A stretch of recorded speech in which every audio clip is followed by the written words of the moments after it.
This tutorial review will show you how to enable split screen in iPhone.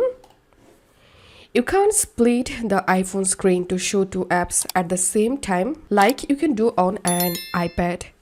But you can use picture-in-picture mode to overlay a video on a different app. It's also possible to quickly switch between recently opened apps by swiping up from the very bottom of the screen. How to use picture-in-picture mode on an iPhone.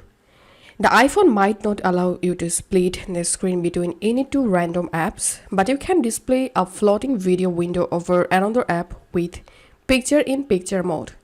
So you can continue watching a YouTube video, for example, while reading a web page in Safari or while working in Google Docs. The only requirement is that your iPhone needs to be running iOS 14 or later.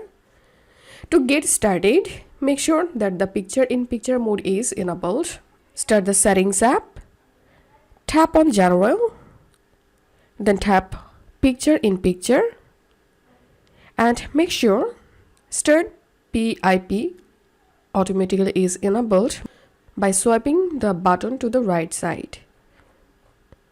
Now you can start any picture-in-picture compatible app and start a video.